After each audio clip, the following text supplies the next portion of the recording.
everyone. Welcome to Best Life Abroad, Not Your Average Travel Podcast. I am your host, Dr. Raquel, and every week we peel back the layers on what it really takes to design a life abroad without the fluff and without the overwhelm. So, this week's episode is for all of y'all planners out there. So, the dreamers who are ready to move. We are ready to go. We watch the videos, we've done the things, but you still find yourself really overwhelmed by looking at and thinking about all the red tape that you're going to have to conquer to make this happen.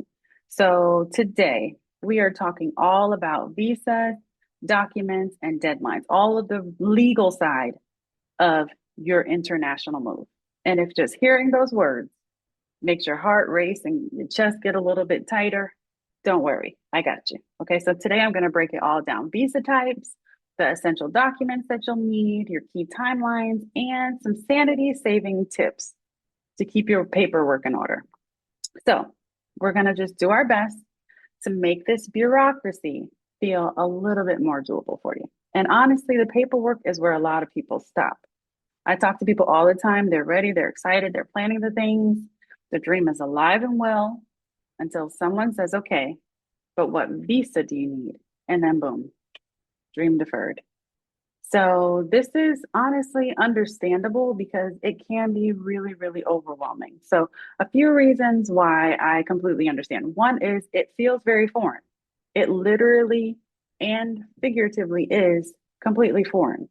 Also, websites are totally confusing, even if they are government websites. The rules change. One minute it says one thing that you need, the next minute it says something different. And there's just no one size fits all. It's completely different depending on your family, depending on what jobs you're going to be doing. There's so many different factors that play into what you need. So let's give you some clarity today. Not everything. We're not going to talk about everything, not every detail, but I'm going to give you enough to help you take action this week to move forward with your dream. Okay. So let's go over the most common visa types that I see people using, especially if you're moving from the US or Canada. Okay. So one, of course, is a student visa. This is perfect if you want to go back to school. Oftentimes, other places around the world are way cheaper to study in than the United States. If you want to do a language course, if you want to complete a degree abroad, maybe you have a bachelor's, you want a master's degree abroad, this is a much easier path to residency in some countries than others, but it is typically a pretty viable option, even if you're older, even if you have kids, even if you have a family, even if you have a partner. Some things I want you to watch out for, though, are like proof of enrollment, tuition receipts, and insurance, because those are typically things that you do need to have with the whole visa process. You need to show that you have all of those things when you are applying for your visa. Okay. Another common visa type is a digital nomad visa. You're hearing this more and more and more these days. These are great visas if you are a remote worker. You want to stay longer than a tourist visa will allow you to. And some requirements for this are proof of remote income. So you need to prove that you're not actually working in the country. You typically have to also earn a minimum monthly income. So there's usually like a threshold that you have to fall within. And then you also oftentimes have to show that you have your own private insurance and not that you're like trying to get the insurance that the country provides. So some countries that offer the digital nomad visa in different capacities, because it may not be called that. But Spain is one where it's very, very common. Portugal had one with a different process that was a little easier to get. They've changed some things in the last year or two. But also a possibility. Mexico is another one. They do not call it a digital nomad visa. It's mostly called an economic solvency visa, but you can still work there if you are self-employed, if you are remote. Croatia, and there are other countries as well. And also some are renewable and some are not. So you definitely need to make sure you understand the parameters of the visa that you're requesting. Now, there's also a pretty straightforward work visa. This is usually tied to a specific job. So this is either a job offer from an employer in the country you're moving to or in your home country, but they are placing you in a new country. This is very common in like tech and education and healthcare. Oftentimes it is your employer who is your sponsor. which if you have an employer who will kind of do all the things for you, whew, that is clutch. That is amazing. But for example, I had an employer where I was actually a US citizen. They're working in another country, but I still had to kind of figure everything out on my own. So you may have different levels of support even with this type of visa. And also, it just takes time. It can be very competitive because obviously other people may also be trying to work for that employer and go to different places as well. But it is a great option. I have had this type of visa before as well, and it was really great. I had to do way less with this type of visa than I had to do kind of figuring it all out on my own. And then there's also a family reunification visa. So this is, say, for example, you have a partner, they're already working in Paris and you'd like to join them. This is the type of visa that you can get for that. If you're joining a spouse, a partner, a child abroad, this would be an option for you. Typically, you have to just show your proof of your relationship with that person. That could be via marriage certificates, birth certificates. Some countries require this, like if you want to take your children with you to wherever you're moving to, you'll need this. And then there are also sometimes income thresholds for this as well, even if you're joining a spouse. And then there are also sometimes housing requirements, like you have to prove that you have a place to live in order to be able to get that type of visa.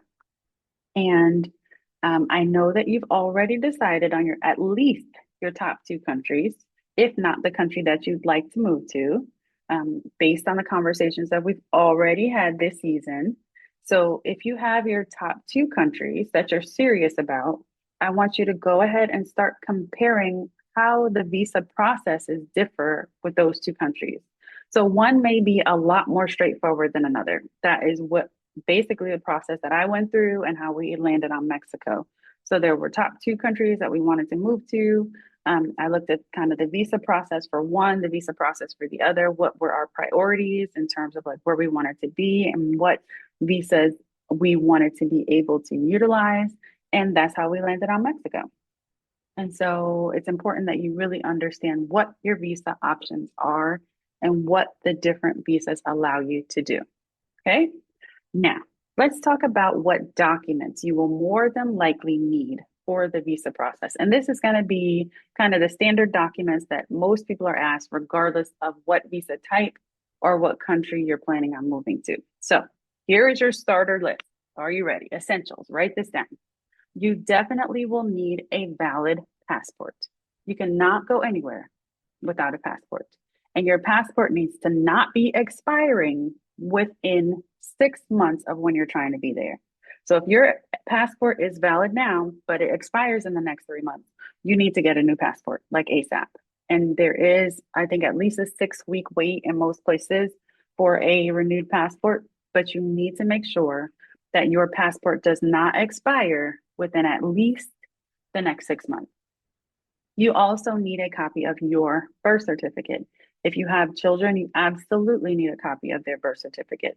My issue that I have is that my son was not born in the United States. So getting his birth certificate is a fiasco. There is a 5 month wait to get my son's birth certificate. It is out of control. I still have not received my son's birth certificate. So I'm still waiting for a copy because I refuse to send anyone his original because of how difficult it is to get a birth certificate. So you will definitely need birth certificates for your children, if not for yourself as well. If you are married or divorced, you will also need marriage or divorce certificates. If you are trying to bring your children, oftentimes they need to know that you and your spouse are married. So then they also know that your names are on your children's birth certificate. So they kind of match all those. Often you will need a financial statement from your bank. Now, I will tell you a story. When I was in the process of trying to get my Mexican visa, I went to one consulate that told me I needed bank statements. Each bank statement, like each month, needed to be signed by someone at the bank.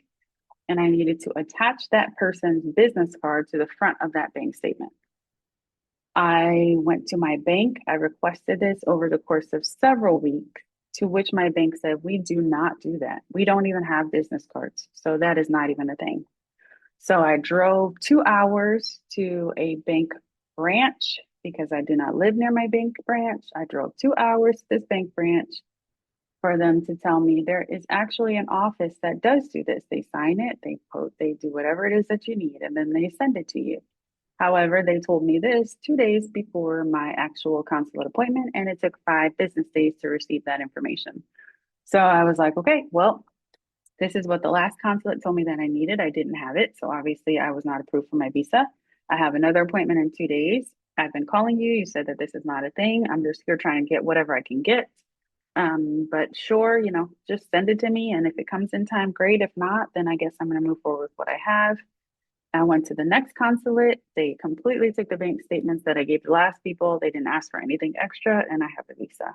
So this is just an example of how you come as prepared as humanly possible, and then whatever happens, so be it. So you just have to make sure that you've done your part to be prepared. And then if there's something additional that you need, they will let you know. And then you just have to try to keep the process going. But really, persistence is going to be key. Okay. Sometimes you also need to have tax returns with you. So make sure that you're gathering those as well. You need proof of health insurance a lot of times to accompany your visa. There are some countries where you don't need to have proof of health insurance. And then also a background check. Now, check whether or not this needs to be like an FBI background check or like your local police, because the cost of that and the timeline of that drastically changes. If you have a university degree, you may need to show a copy of your actual degree. You may need to show a copy of transcripts for that. If you are going with an employer, a letter from your employer or your contract from your employer is needed. And so you really want to start gathering those things now. These are all things that you can start gathering. Now, for those of you who are unfamiliar, there is a process called apostilling, okay? And so what this is where you actually, so you may need an apostilled marriage certificate, an apostilled birth certificate. And this is where you have to send your birth certificate to a specific government office.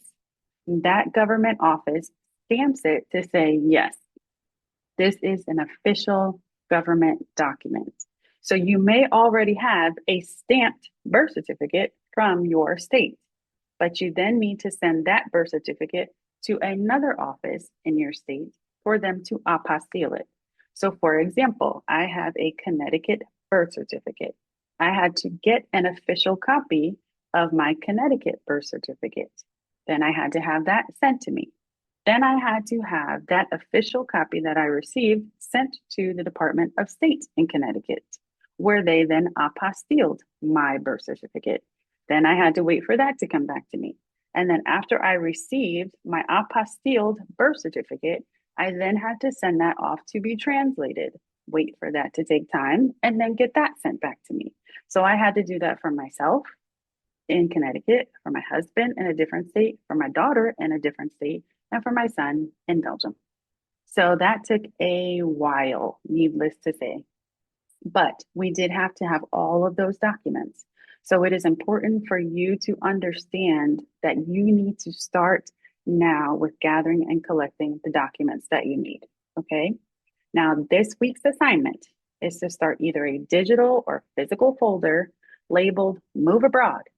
Either put it in a Google Doc, put it in a Dropbox, go to Staples, get a folder, upload, print out your copies of each of these documents that I just mentioned. Label everything clearly, and this will save you so much stress when you are applying. I went to every appointment I had with this huge folder, and every single time they asked me for something, I just pulled it out and handed it to them, and it just made my stress levels drop, knowing that I had at least everything that I knew that I would need, everything I thought that I knew that I would need with me in each of my appointments. And I didn't feel like I was like going in blinded. Okay. Now, when we talk about timing, this is where most people fall behind because most visa processes take from like 3 to 6 months. Some even take longer. Some are shorter now, but many take a while. So, for example, even like Spain's digital nomad visa, it takes 6 to 9 weeks after you submit all of your documents. Now, one of the other countries that we were considering, we actually decided not to move forward with them because you had to be in the country applying for your visa. Since I was not applying for a visa in that country, I was applying for a visa in the US. That bumped them out of the process in terms of where we wanted to live because we weren't willing to move there before we had a visa. Family reunification visas, those can take 6 months or more. Student visas, oftentimes you just have to like have your proof of enrollment and a few months in advance, and they're pretty straightforward. But again, it takes time. So if your dream is to like move abroad summer 2026, you need to know your visa that you want to have by now. Like you need to be figuring that out so that you can then start submitting and requesting all the paperwork that you need by early 2026. So then you have all of your documents and then you can schedule your visa appointment. But you really need to like start getting this process together and also be ready to pivot. Like sometimes timelines are moved back some, and that's okay. Like if it's like, okay, well, we still have another week before we get this paperwork, so let's bump it back a week. But your timeline may shift, but having all of your documents ready to go, that is super important. One thing that I have done that was so helpful is just opening my calendar and setting reminders. So like 9 months out, I needed to make sure I knew which countries we were or have like top three countries. 7 months out, I wanted to have the country. 6 months out, I wanted to start submitting applications. So that means that I needed to have all of the documents that I needed by that time. So I also added in times for requesting birth certificates, requesting marriage certificates. 3 months out, I wanted to confirm final approvals and housings. So I'm not asking you to do anything that I have not already done myself. I have literally done this. And it is so helpful to just set reminders for like big deadlines and big timelines to keep yourself on track. Okay, let's take a breath here. I know that this can feel like a lot, and you might be thinking, do I really need to do all this now? What if I pick the wrong visa? What if my timeline is off? And let me just let you know now, you do not need to know all of the answers right now, but you do need to start. So this is a way for you to like get started, start pulling your things together, start minimizing stress so that you're not trying to do all of these things in 2 seconds and then you feel like you're behind. It is really a way for you to get the momentum going, but also to stay grounded. So you're just going to focus on your top two countries. You are going to figure out kind of what are the visa types that they have. You're going to begin exploring those really deeply so that you know them inside and out. You are going to create your folder with all of your documents, start getting all of your documents together. It is a game changer. Keep one document or note in your phone with all of the updated links, your checklist, your timeline. Okay. And this is how you go from stuck to motion. This is how you go to really start getting action going. And trust me, from there, that momentum will carry you and you will just keep going and going and going. Okay. So, again, your abroad assignment for this week, visas, docs, and deadlines. You are creating your move abroad folder. You are going to scan your passport, get your birth certificate, your degrees, your tax return, your bank statements, any employment letters, any enrollments that you have. You are going to start pulling those and making copies of them. I make at least 2 copies of everything. And then I'm old school. So yes, I have paper copies and I also have digital copies, but I put them all in a folder that I carry that big old folder with me to my consular appointments. You're going to pick 2 countries. You're going to pick one visa type each if you haven't narrowed down to your one country. And you are going to spend 1 hour this week just researching the requirements for both so then you can see which one comes out on top. You are going to bookmark those official immigration sites that you're going to, not the blogs. Those are helpful, but you want to get all your information from the official site. Set 3 calendar alerts. Just do like 9 months, 6 months, 3 months out. Visa decision date, application submission date, and then, if you want to do your estimated approval time frame, 3 months out. Okay. And then you start feeling like you're really making headway towards this goal of moving abroad. You got this. It might be paperwork now, but child, it's going to be passport stamps later. Okay. And that's what we are going for, the passport stamps. So you've got this. Now, if this episode helped bring some clarity to you, do me a favor, forward it on to somebody else who's dreaming of living abroad or feels stuck in just kind of this paperwork phase. And don't forget to just subscribe to the Best Life Abroad newsletter at www.yourbestlifeabroad.com so you never miss a step in your journey. Until next time, I want you to keep on building your best life, one clear and intentional step at a time. So I'll talk to y'all soon. Bye.